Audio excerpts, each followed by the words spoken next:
One of the things that I like about Morrowind is that almost all of the NPCs have names. Except for the guards, of course, those unsung heroes whose identity for the most part remains a secret. As well as some generic vampire encounters and certain enemies in Blood Moon DLC, but for the most part, all NPCs are named. I already mentioned this in a previous video about my 10 favorite Morrowind NPCs, and said that naming NPCs adds immersion. It turns enemies from generic moving killable objects into real people. At least that's how I always saw it. With that said, did you know that Sam bandits we meet along the journey, if sufficiently calmed through spells, offer services, training, and even discuss their trades? In other words, they are real characters just like the rest of the normal folk found in cities. Characters with names. Some are healers, some are scouts or agents. For example, a bunch of Daedra worshippers found in those nasty ruins are potential skill trainers. You just have to find a way to calm them down. So, as you quest across the beautiful and dangerous land of Morrowind, you may or may not notice that some NPCs in fact share the same last name, thus obviously they belong to a same family. And there is nothing unusual about that, of course. We meet plenty of families throughout the Elder Scrolls universe, but in Morrowind there are also some not so obvious families, with members dispersed all across Morrowind without any seeming connection except for sharing the surname. So their family relation is only implied, and I'm a big fan of things being implied in games, things that are left for players to figure out. And today's video isn't about some great mystery, but it's about a not-so-known Dunmer family whose members are dispersed in literally all corners of Morrowind, and beyond, as we shall see. However, what makes this family interesting and why I decided to make a video about them is that almost all of the members are hostile. And not only that, they are into pretty evil stuff, ranging from mere smugglers to elite Commonaton enforcers and vile necromancers. In other words, yes, they have everything covered, which is why I gave them the unofficial title of being the most evil family in Morrowind. And today we're gonna talk about them. There are in total 11 family members, and what follows is a short overview starting from lowest to the highest level one. My name is Alec, and welcome to another episode of Let's Overanalyze Morrowind.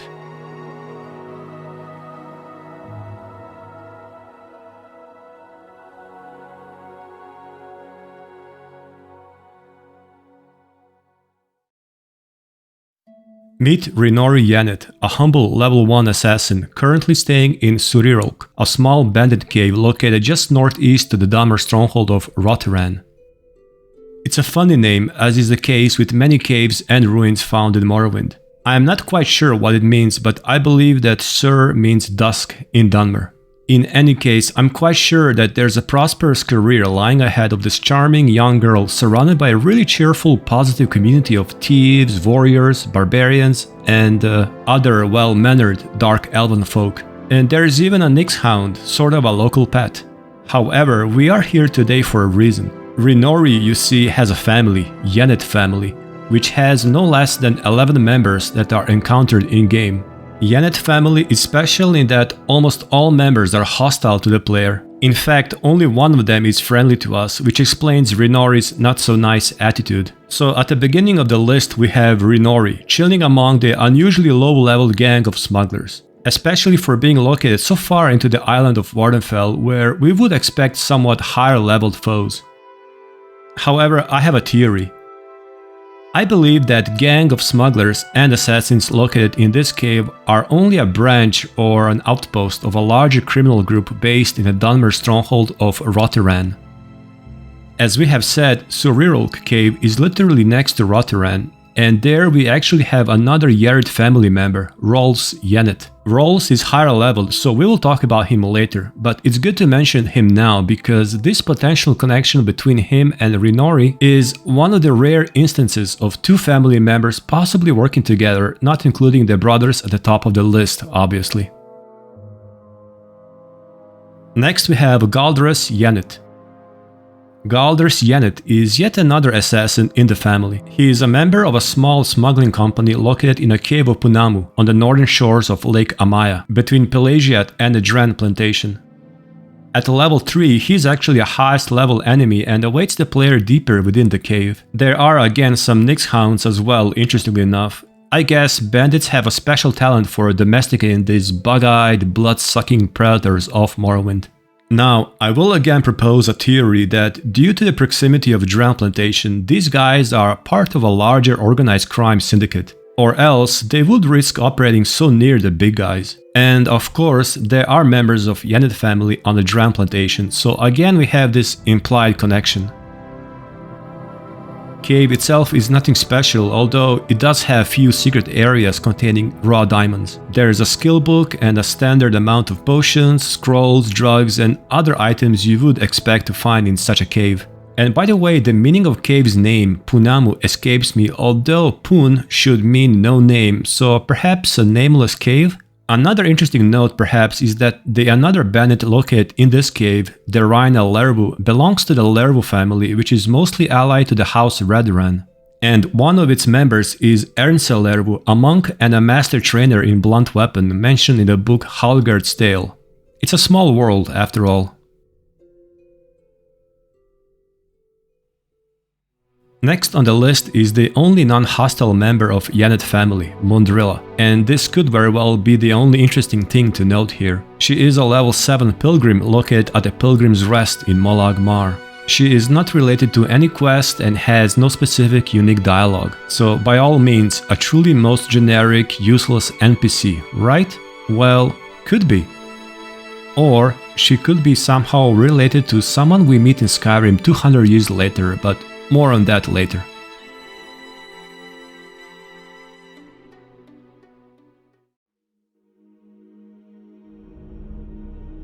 Ral's Ieniths is a level 9 hostile bard found in the Dunmer stronghold of Roteran. Remember Rinori from the beginning? Well, Ral's is that family member living near her, and I speculate or theorize that both of their groups work together since they are located next to each other and have some same family members. Ral's seems to have a certain important position within the group, as he lives in a communal hut at the top of the stronghold and carries the Roteran Propylon Index. Stronghold of Roteran is notorious for hosting cruel and illegal gladiator battles between slaves and wild beasts and Daedra. Leader of this deranged criminal ring is a sorcerer Laren Terrano, a worshipper of Molag Bal, who is also in the possession of a mighty ice blade of the monarch. It's a very fun place and I would recommend every player to visit it. At the middle of the list we have our first sorcerer, Dralisi Ieniths. She can be found in a small cave of Yasamsi, which she shares with a fellow high elf sorcerer, Lirenor. Cave is quite hidden in the hills southeast of Kul. Dralisi is level 11 and is surrounded by summoned Daedra near her working desk covered in scrolls and books. She is a renegade sorcerer and only one of the few magically gifted members of the family. As we shall see, it seems that talents within the Ieniths family generally branch off into two categories. On one hand, we have stealthy assassin types, well received and pretty common within the traditional Dunmer society, as well as those gravitating towards the more arcane and esoteric spheres of life, such as mages, priests, necromancers, and sorcerers, with the affinity towards the Daedra worship.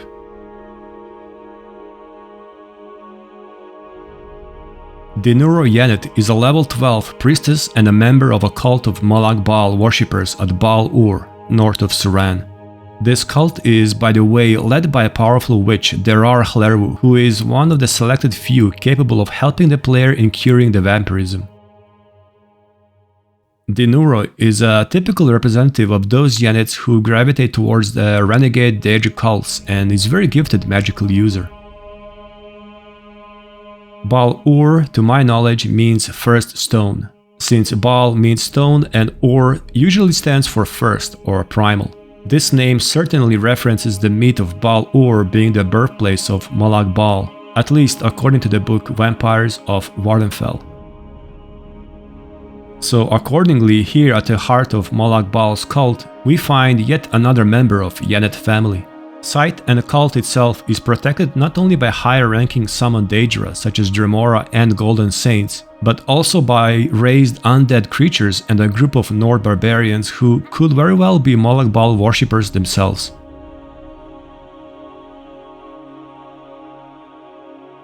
Moving on with the list, we have Fanasa Ienith, a level 13 thief found in a cave of Beshara, east of Vivec. Fanasa is a part of a pretty standard, somewhat international band of outlaws that operates throughout the Ascadian Isles, with a current headquarters near the city of Vivec. Gang is comprised of mostly dark elves, reinforced by a couple of red guards who perform the duties of a warrior and a healer, wood elf thief and an imperial agent. Interestingly, together with Fanasa in this cave is Alvur Hlaaran, a member of the Hlaaran family. We had similar situation all the way back in Punamu with Galdres Ienith and Darvinia Hlaaran being members of the same gang, which also operates in the Ascadian Isles. This is most likely a coincidence, or just perhaps these two groups share something more in common. There are two agents, one Imperial and one Dunmer, and if successfully calmed, they actually offer training in various skills. Besides that, there's a sneak skill book, a bunch of unique raw glass related to a miscellaneous quest, and the rest of the standard loot found in caves. There is nothing much else to be said about this prosperous group of fine men and mer, so let's move on.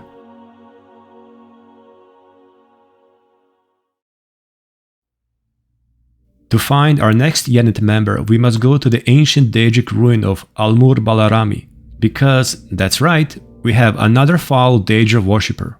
This time it's the Prince of Madness, Sheogorath. And accordingly, next Ienith member is well versed at the arts of arcane and forbidden magic. Her name is Methulu Ienith. She is a level 16 mage and a pious worshipper of Sheogorath. She can be found actually outside the shrine, standing in a secluded corner, perhaps soaking in some sun. She is not alone, of course. There are in total 5 hostile and probably to some degree insane worshippers. And there is again an Imperial agent, they seem to be everywhere, who also offers training in various skills if we manage to calm him down.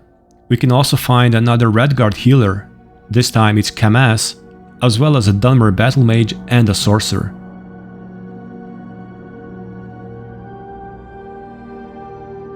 I really like this local area. Almur Balarami is located east of Molag Mar, at the center of the peninsula and nested near the water. All around are plenty of dead trees characteristic for the ashlands to the north, but there is also plenty of greenery and mushroom trees and Telvanni towers visible in the distance, reminding us that we are on the Azuras coast.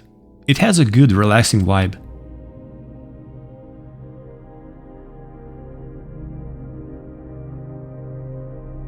Next we have brothers Navil and Ranes Ienith, definitely most popular members of the family. They are working for the notorious racist criminal syndicate Kamonatong and can be found at the Dran plantation in the bottom floor of Dran Manor.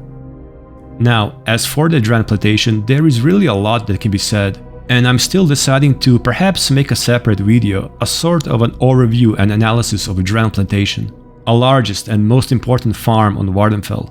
So for now, I will just say that the farm is located in the Ascadian Isles in a really pleasant landscape of green rolling hills and clear lakes. Navil is a level 18 agent found hiding in the bottom floor behind some heavily locked and trapped doors. As an agent, he actually offers major training in short blade, light armor and sneak, if successfully calmed down. Ranes, on the other hand, is nowhere to be found, but he is there, trust me. So what's going on?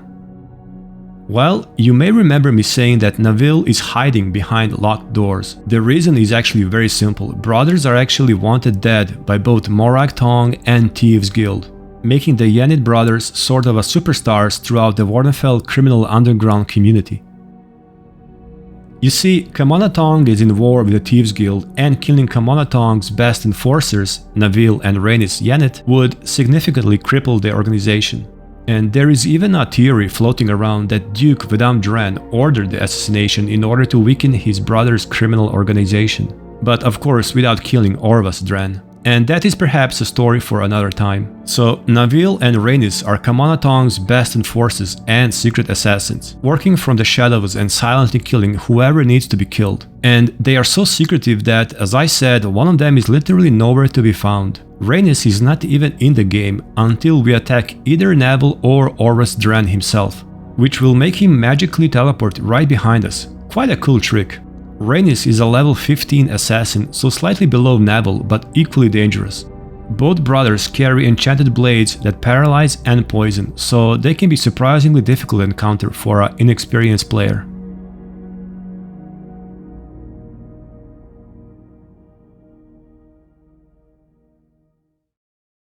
And the last member of Ienith family is actually added by a Tribunal DLC and therefore has a very high level of 30. It's Felvan Ienith, a rogue residing in a vacant manor in Mournhold. Felvan isn't hostile and takes part in a kind of weird miscellaneous quest. You see, he and two other Dunmer gentlemen believe that there's a civil war coming and they desire to become warlords.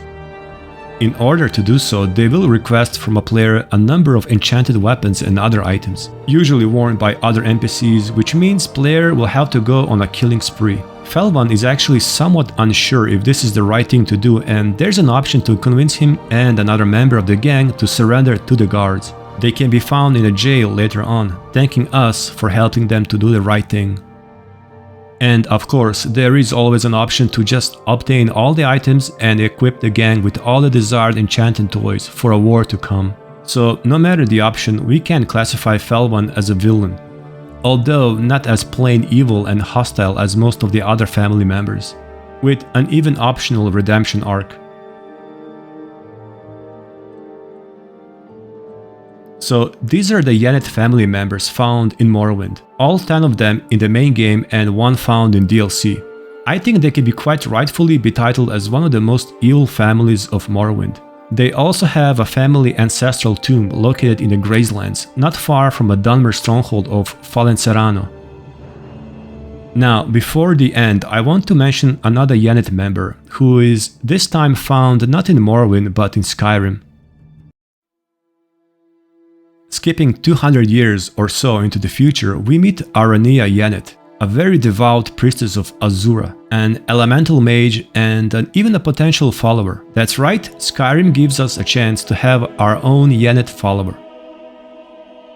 Now, in all seriousness, I don't think that developers even attempted to make a connection with the Ieniths from Morrowind. I believe they probably went through the list of Dunmer names and picked one randomly. But it's really awesome to see these little threads connecting the games, even if they are random or accidental. And what's really interesting regarding Aranea is that she's a priestess, and we already saw that Ieniths in the past had a number of devoted priests and priestesses, as well as talented mages, with one difference being Aranea worships Azura and isn't evil. So is this only a coincidence? If not, I applaud the developers for having such attention to detail when it comes to world building. And if it is a coincidence, I really think it's a lucky and a fun one. Because you see, Aranea herself talked about escaping Morrowind during the Red Year and coming to Skyrim, which means that she was present in Morrowind at the time of Nerevarine. I'm going to be honest, I tried finding any kind of proof of Aranea being in Morrowind the game, but there's really nothing to point directly at her. As we have seen, there are Ienith family members who are priests, sorcerers, and mages, but none of them, in my opinion, could fit the role of Aranea. Now, Aranea does have a very interesting line of dialogue. She mentions being a capable sorcerer before coming into Azura's fate, which would all happen during her life in Morrowind, meaning she could have a totally different life prior to becoming Azura's priestess, perhaps even having a different name. Maybe she was an outcast sorcerer, just like Dralisi Ienith. Or a pilgrim devoted to the fate of the Tribunal, just like Mundrila Ienith. Who knows, but if I had to guess, I bet Aranea was somewhere on the mainland, which is why we don't see her in the game. But one thing is for sure, in my next Skyrim playthrough, I'll see Aranea in a totally different light. So that was it, little overview of one of the families present in Morrowind. A family with a special talent and affinity towards the naughtier side of life. It makes them somewhat special, unique, it makes them Ienith. So I hope you guys enjoyed this video and thank you all for watching and I'll see you soon.